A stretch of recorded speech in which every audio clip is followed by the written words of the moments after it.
Sue Bird explains why an injured JuJu Watkins was invited to Team USA Camp Durham. See the training camp held at Duke University this upcoming weekend for the U.S. women's national basketball team is full of firsts.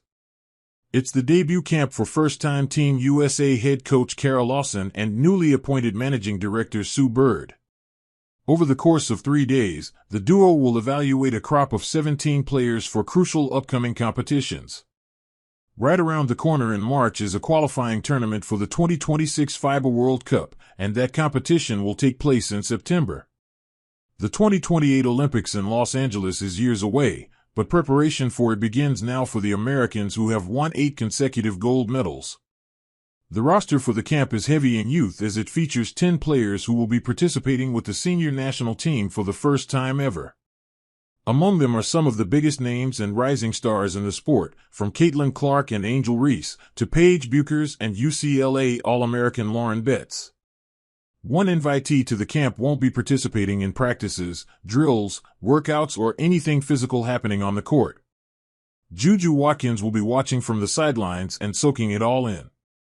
A junior at USC who was the consensus National Player of the Year last season in women's college basketball, Watkins is still recovering from surgery following an ACL injury she suffered last March in the second round of the NCAA tournament. But a player of Watkins' potential and talent, she's twice been named a first-team All-American and has led the Trojans to back-to-back Elite 8 appearances, figures to be heavily involved in the future of Team USA, once she's healthy. For Bird, extending an invite to this camp to Watkins was a no-brainer, even if she isn't out there swishing threes, wowing with her athleticism, or dishing out assists. I think it's more about the exposure, Bird said Thursday during a Team USA media availability. Even when you're just around a team, it's helpful, like something is building, something is happening there. So, I think it's great for JuJu, who's obviously incredibly talented. People learn by osmosis a lot, and so just to have her in the environment, why not? A 20-year-old electric guard from Sylmar, California, Watkins has donned the Stars and Stripes before, just not for the senior national team.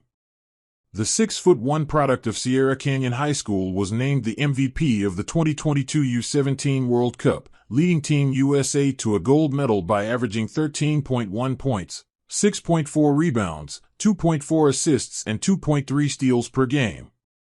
In Durham this weekend, Watkins will reunite with former USC teammate Kiki Iriafen, who is also making her senior national team debut. Alongside the likes of Clark, Reese, Bueckers, and others, Watkins is part of what seems like a period of transition for the national team and a youth movement. Bird says that aspect of the national team isn't new. Older players go out and younger players come in. But it does feel more noticeable this time as this crop of youngsters come with massive followings and their own established brands. Watkins, for example, has north of 1.2 million followers on Instagram, has invested in Unrivaled and the NWSL, and has inked nil deals with companies like AT&T, Celsius, Gatorade, Nike, State Farm, and United Airlines. Clark, Reese, and Bueckers each come with similar massive profiles and expansive portfolios.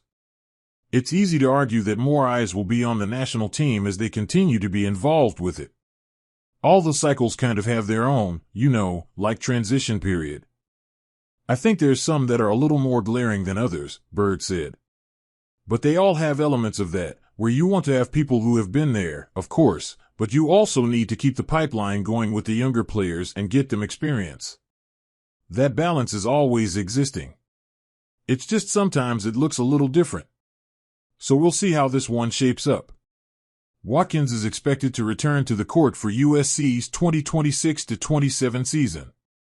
The Trojans are 7-2 with her sidelined so far this season and are ranked number 16 in the latest AP Top 25 poll.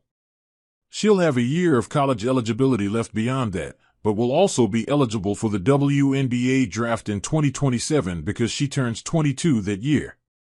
Regardless of when and where she gets drafted, Watkins could still be playing basketball on a big stage in Los Angeles in 2028 if she's selected for the Olympic team. I think what we're all hopeful for in this first camp is really having it be a tone-setter, Bird said. There's also an aspect of, this is Kara's first camp. This is the first time everybody's together. And you also want to have a sense of clarity on what our identity is going to be. And that kind of comes down to the details. For the young players, it's just a great opportunity to get their first feel, to get their first taste.